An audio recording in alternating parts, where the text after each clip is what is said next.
Au Zimbabwe, les infirmiers ont jeté leur blouse de travail. Ils observent un arrêt collectif de travail. C'est pour exiger l'amélioration de leur salaire.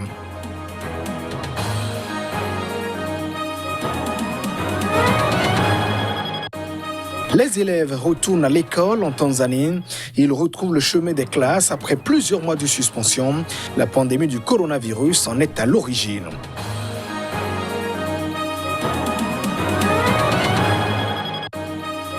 Et puis au Mali, le parti de Soumaïla Cissé, enlevé le 25 mars au nord du pays, met la pression sur le président Ibrahim Boubacar Keïta. La formation politique de l'opposant demande des clarifications sur son sort.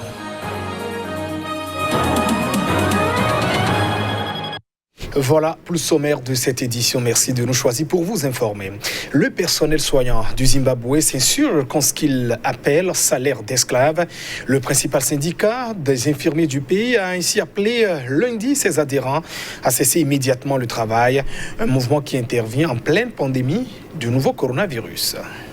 La majorité des infirmiers du Zimbabwe gagnent l'équivalent américain de 26 à 35 euros environ par mois, soit environ $1 américain par jour. Ce, compte tenu de la dévaluation de la monnaie locale, le dollar zimbabwéen. À en croire le syndicat ZINA, un tiers des infirmiers gagnent juste de quoi acheter seulement 2 litres d'huile, 2 kilos de sucre, 2 kilos de riz et 2 miches de pain. Une situation que les intéressés estiment inacceptable. L'appel à la grève des infirmiers intervient en pleine pandémie de Covid-19. À ce jour, plus de 500 cas et 6 décès ont été enregistrés dans le pays. Le Zimbabwe est plongé depuis le début des années 2000 dans une grave crise économique et financière. Après un relatif répit, il y a une décennie, la situation a de nouveau empiré depuis 2 ans avec le retour des pénuries en tout genre sur fond d'inflation galopante et de dépréciation du dollar zimbabwéen. La devise nationale a tellement chuté que la bourse du Zimbabwe a suspendu lundi ses opérations en raison de spéculation. Et on reste toujours au pays pour évoquer à l'instant la bourse dont parlait Claire Stéphane Sacramento. La bourse du pays suspend ses opérations en raison des spéculations. Ces dernières, selon le gouvernement, ont précipité la chute de la devise nationale. Un nouvel épisode de l'interminable dégringolade de l'économie du pays. Le Zimbabwe est englué depuis le début des années 2000 dans une grave crise économique et financière. Après un relatif répit il y a une décennie, la situation a de nouveau empiré depuis 2 ans. Vendredi, le gouvernement avait annoncé des mesures pour faire face aux malversations, à la criminalité et au sabotage économique, dont la suspension des transactions boursières et par téléphone portable. Il a été notamment mis en cause un marché noir florissant de devises qui a fait chuter, selon les autorités, la valeur du dollar zimbabwéen par rapport au dollar américain. Le taux de change du billet vert par rapport à la devise locale, officiellement fixé à $57 zimbabwéens, a dévissé jusqu'à 100 à cause de ces pratiques. Ces spéculations nourrissent la hausse des prix des biens et services qui perturbent l'économie et causent des difficultés au peuple zimbabwéen. La suspension des échanges à la bourse a été accueillie avec inquiétude par les analystes. La suspension des transactions par téléphone, devenue le principal moyen de paiement dans les commerces en raison de la rareté des liquidités, a suscité des commentaires partagés lundi dans les rues de la capitale. L'inflation annuelle a atteint des sommets à 785,6% selon les dernières statistiques officielles. Le président Emmerson Mnangagwa a accédé au pouvoir en 2017 en s'engageant à relancer la machine économique. Mais ses promesses sont restées lettres mortes. Les perspectives de l'économie zimbabwéenne se sont encore obscurcies avec la pandémie de Covid-19. Les élèves retrouvent le chemin de l'école en Tanzanie après 3 mois d'interruption. Tous les établissements scolaires sont de nouveau ouverts suite à la rouverture des universités et de certains lycées début juin. Les élèves et les enseignants qui assistent aux cours aujourd'hui ont très bien réagi après une longue interruption. Comme vous pouvez le constater, toutes les classes sont pleines d'élèves. Les cours ont repris Près de 90% des élèves de notre école sont revenus et sont ravis d'être de retour après de longues vacances. En tant qu'enseignant, on s'assure de respecter toutes les directives établies par le ministère de la Santé pour se protéger et protéger nos élèves contre le Covid-19. Par exemple, on s'assure que tout le monde porte un masque et qu'il y a suffisamment de réservoirs d'eau avec du désinfectant dans l'enceinte de l'école. On s'assure également que les enseignants et les élèves respectent la distance réglementaire d'1 mètre en classe afin d'éviter toute propagation au cas où une personne serait atteinte du coronavirus.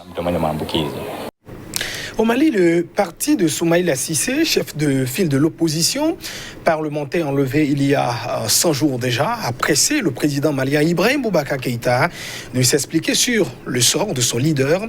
L'opposant a été kidnappé, c'était le 25 mars dernier, alors qu'il était en campagne pour les législatives dans la région de Tombouctou, située au nord-ouest du pays. Les précisions. Le parti de Soumaïla Cissé, l'Union pour la République et la démocratie, a interpellé le président Ibrahim Boubacar Keïta afin qu'il s'explique sur le sort de son leader kidnappé le 25 mars alors qu'il était en campagne pour les législatives dans la région de Tombouctou. Rappelant lors d'une conférence de presse des propos tenus par le président malien le 16 juin et selon lesquels Soumaïla Cissé était en vie et serait bientôt libre, le parti a interrogé le chef de l'État sur les modalités de ce bientôt, soulignant le temps qui s'est écoulé depuis sa déclaration. Les Maliens sont sans nouvelles de l'opposant depuis près de 100 jours. À défaut de preuves formelles et de revendications, les soupçons pèsent sur le groupe djihadiste d'Amadou Koufa affilié à Al-Qaïda. L'URD, qui appelle à un rassemblement jeudi prochain pour la libération de Soumaïla Cissé, a mis en cause la responsabilité du pouvoir qui avait décidé de maintenir les législatives malgré la situation sécuritaire dégradée. L'incapacité à obtenir jusque-là la libération de Soumaïla Cissé était déjà l'un des griefs de la contestation à laquelle le président malien est confronté depuis les dernières législatives. Le sort du chef de l'opposition figurait parmi les préoccupations de dizaines de milliers de manifestants qui sont descendus dans la rue à 2 reprises en ce mois de juin pour réclamer la démission du président. Au Niger, des frustrés, des exclus des partis politiques, aussi de la majorité que de l'opposition, ainsi que des acteurs de la société civile, se mobilisent pour une alternance au pouvoir. À 6 mois des élections générales, ils appellent le peuple à sanctionner le parti au pouvoir et ses alliés.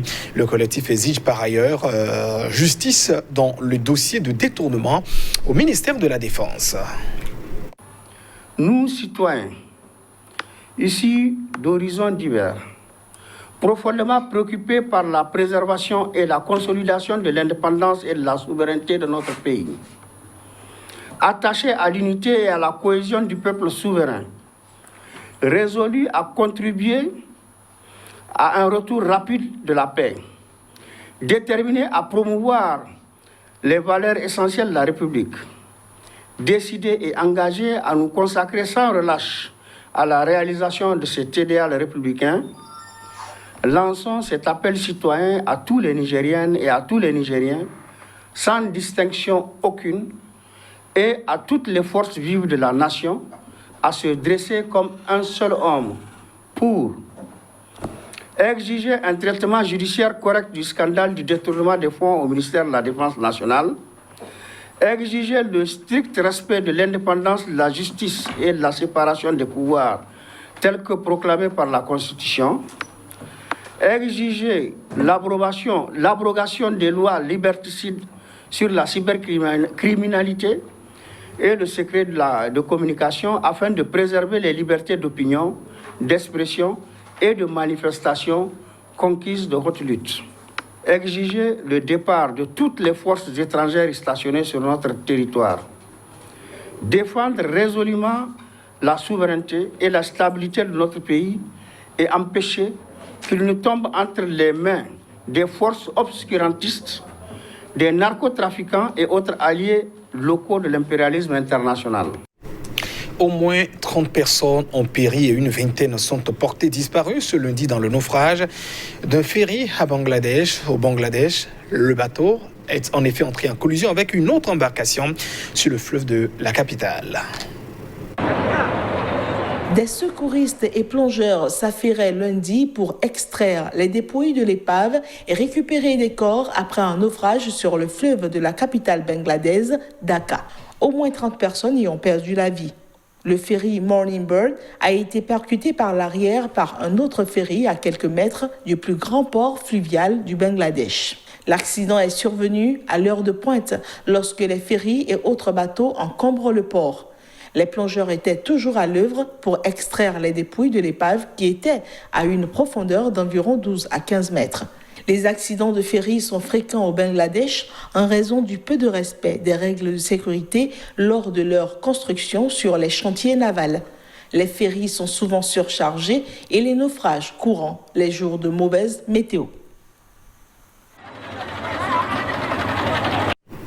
Des pluies torrentielles ont fait au moins 12 morts ce week-end en Chine, dans la province de Sichuan, au sud-ouest du pays.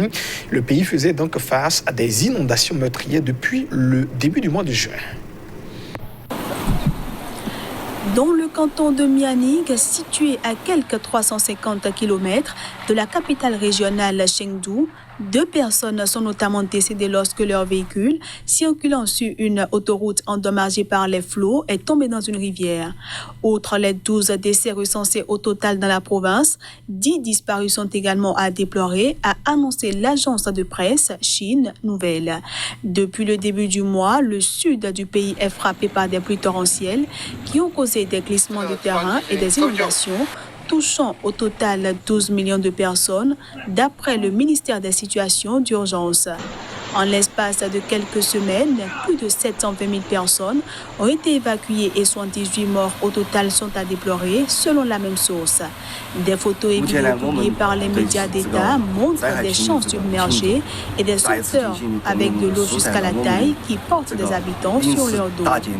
La saison des pluies a déjà entraîné pour 5,7 milliards de yuan, soit 3,2 milliards d'euros de pertes économiques, selon le ministère. Un coup dur pour une économie qui a déjà beaucoup souffert de l'épidémie de Covid-19.